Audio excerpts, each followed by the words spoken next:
Já estamos de volta com o Gazeta Entrevista, recebendo aqui o nosso primeiro convidado de hoje. Eu tenho a honra de receber no Gazeta Entrevista o governador do estado de Goiás, Marconi Perillo, do PSDB, que está visitando o Acre. Hoje proferiu uma palestra para empresários aqui do estado e vem conversar conosco, falar das experiências de sucesso no estado dele. Boa noite, governador. Boa noite, Rogério. Boa noite a todos os telespectadores do Gazeta Entrevista. É uma honra vir pela primeira vez ao Acre, a Rio Branco, poder conversar com os telespectadores. Tive hoje uma ótima reunião na Federação das Indústrias, também visitei o partido, visitei a governadora em exercício, enfim, uma agenda bastante intensa e muito proveitosa. Governador, nesse momento em que o Brasil enfrenta uma crise econômica, uma crise política, a maioria dos estados brasileiros, e o Acre também, discute saídas, principalmente saídas econômicas para o desenvolvimento. E o senhor, como um governador experiente, o senhor está no seu 4º mandato, tem algumas experiências de sucesso no seu estado. Que caminhos o senhor aponta para sair dessa crise? Olha, não há outro caminho que não o desenvolvimento econômico, a geração de empregos e o estímulo à industrialização, o estímulo à produção. Para isso é absolutamente necessário uma boa infraestrutura, política de incentivos aos produtores, aos empreendedores. E eu defendi muito hoje, nas várias conversas que tive, com o senador Petecão, com o deputado federal e presidente do partido, Rocha, com o Márcio, na conversa com a governadora, com os empresários, a construção da Bioceânica, que é essa ferrovia que vai ligar o Atlântico, lá na Bahia, até o Peru, passando aqui pelo Acre. Goiás e o Acre têm muito a fazerem juntos. Essa luta por essa ferrovia talvez seja o que há de mais importante hoje, porque a Ásia e a China querem muito e precisam muito de comprar os alimentos do Brasil. O Brasil já é o maior produtor de alimentos, produz 200 milhões de toneladas de grãos. Nesse ano, o Centro-Oeste, o meu estado, Mato Grosso do Sul, produziram quase metade dessa produção nossa. A China, especialmente, interessa muito comprar esses produtos e a preços mais competitivos.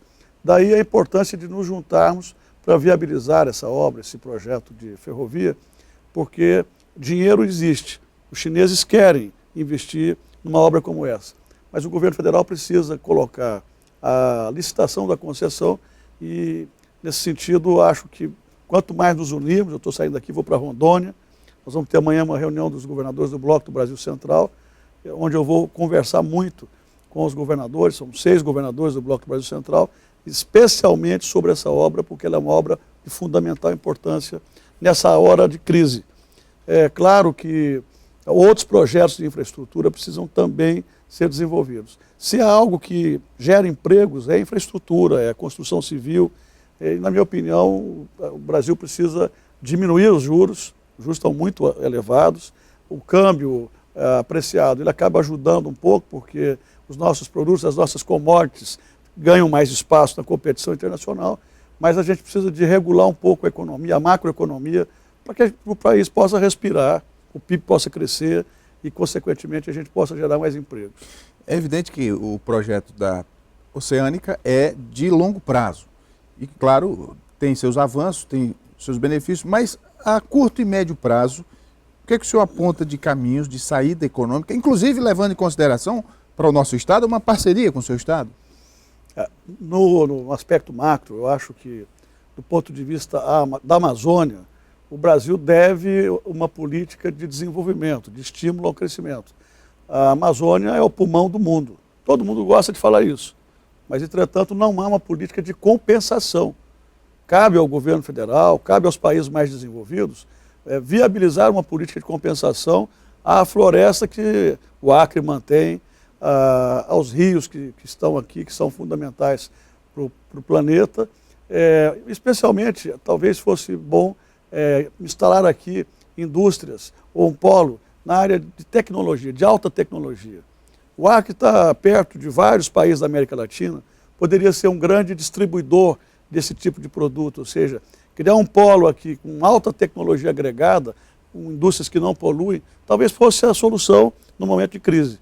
É claro que a infraestrutura, de uma maneira geral, conta também, e nesse momento, por exemplo, o governo federal cortou as operações de crédito para os estados, mas acho que nós deveríamos nos unir em favor da Amazônia como um todo, em favor do Acre, para que o Acre possa ter políticas compensatórias ao fato de estar mantendo preservada a sua floresta.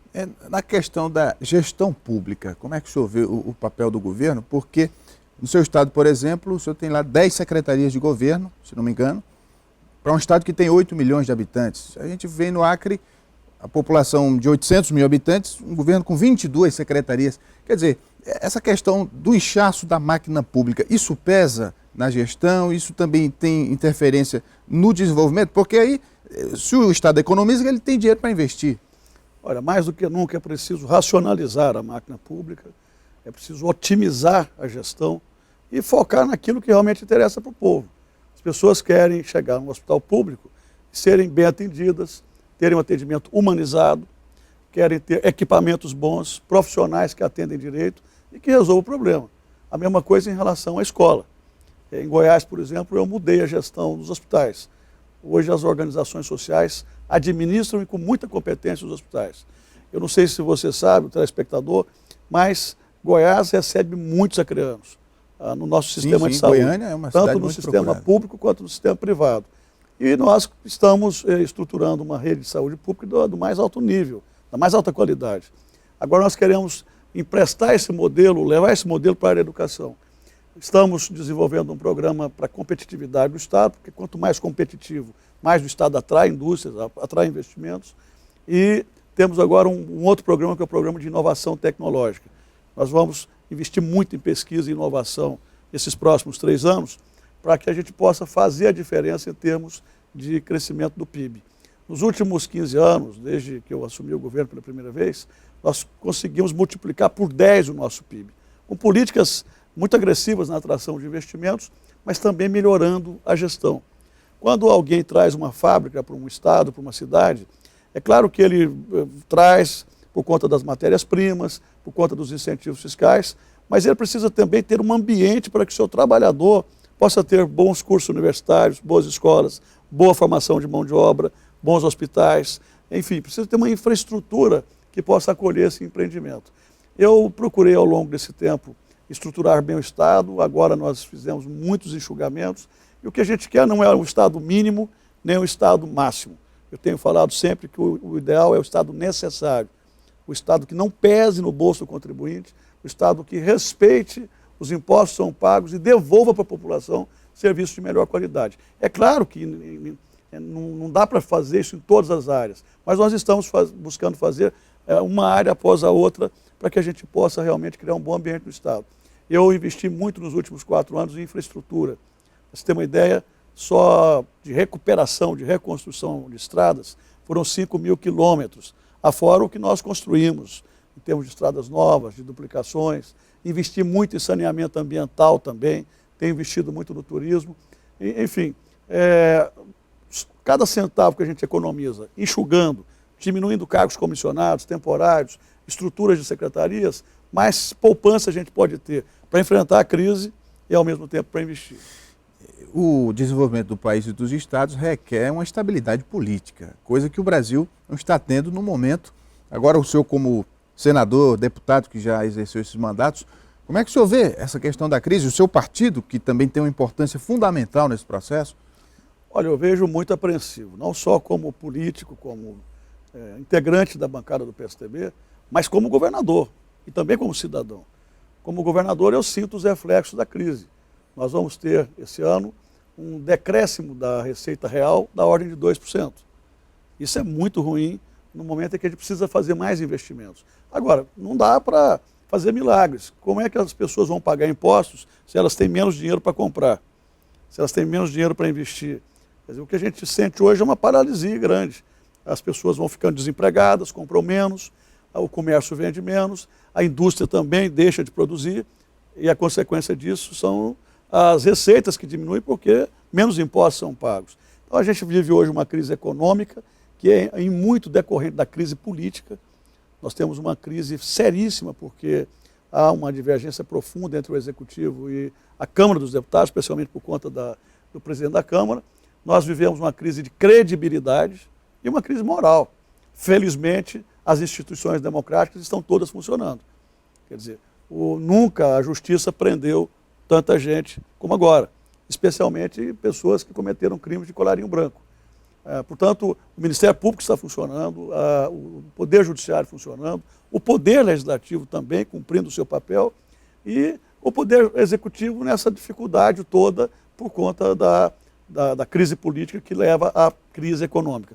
As reformas precisam ser realizadas. Eu, por exemplo, fiquei muito contrariado quando o meu partido não foi coerente em relação a alguns temas que foram muito caros para a gente ao longo do tempo, como, por exemplo, o fator previdenciário. O PSDB sempre defendeu essas bandeiras mais liberalizantes, essas bandeiras que procuraram destravar o Estado brasileiro. E eu acho que nós temos que dar essa contribuição, independente de saber se o governo é do PT, do PMDB ou do PSDB, nós temos que dar a nossa contribuição ao país. Como governador do Estado, tenho sofrido muito a queda das receitas, as dificuldades por conta dessa crise econômica. O que eu espero é que o bom senso prevaleça, que os políticos, que os líderes que estão em Brasília voltem a conversar, voltem a se entender, tomem as medidas que tiverem que ser tomadas à luz da Constituição, dentro da legalidade, mas que resolva o problema, porque o Brasil não pode continuar parado. Como é que o senhor recebe as críticas ao PSDB de que o partido ainda não digeriu a derrota de 2014? Olha, eu não vejo mais assim. O PSDB está no papel dele, que é o papel de fazer oposição.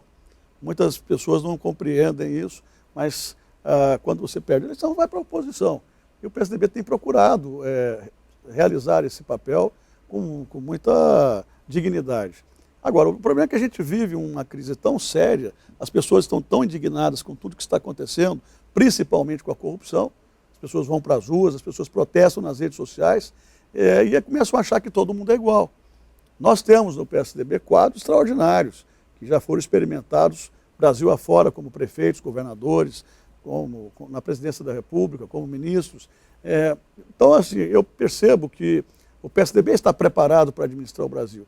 Agora, eu não embarco em nenhuma onda que não seja algo que tenha fundamentos, principalmente fundamentos legais e constitucionais. No início desse ano, logo no começo dessa crise, né, pelo menos da parte externa dela, o senhor chegou a dar uma declaração de que não fazia oposição à presidente Dilma. Claro que isso foi dentro de um contexto, mas o senhor hoje mantém o seu apoio ao presidente, está neutro, qual a sua posição? A minha função como governador é a função de conviver com os poderes, conviver bem. Eu sempre digo que o governo não faz oposição ao governo, de conviver republicanamente, democraticamente, tanto com as prefeituras quanto com o governo federal, e no caso com a presidente Dilma. A minha relação sempre foi uma relação respeitosa, republicana, em busca de resultados para o meu Estado.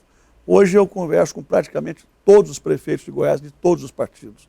Eu tenho uma boa relação, uma relação que busca construir pontes para o futuro, construir pontes que efetivamente signifiquem ou resultem em benefícios para as populações que vivem no meu Estado. Mas, quando a presidente esteve em Goiás, o que eu disse é que os nossos mandatos tinham sido legitimados nas urnas. Naquele momento eu estava sendo muito agredido no evento por uma clerquezinha do PT e eu reagi, dizendo que era preciso respeitar os mandatos, que era preciso respeitar os resultados que tinham saído das urnas. E essa foi a colocação que eu fiz. E o senhor pensa em ser candidato a presidente em 2018? Não, a minha grande preocupação, meu grande foco é fazer um bom governo em Goiás. Se não fizer um bom governo, não adianta a gente pensar em mais nada. Mas trabalho, torço para que essa crise se resolva logo, de uma forma ou de outra, e da melhor forma possível. E, com certeza, no futuro, eu quero colaborar com o meu partido.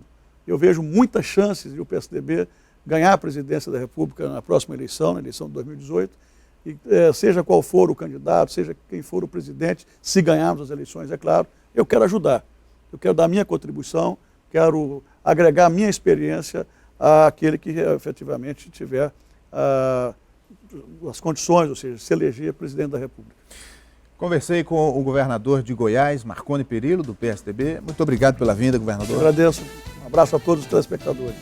O Gazeta Entrevista vai fazer um intervalo. Voltamos daqui a pouco. Continue com a gente.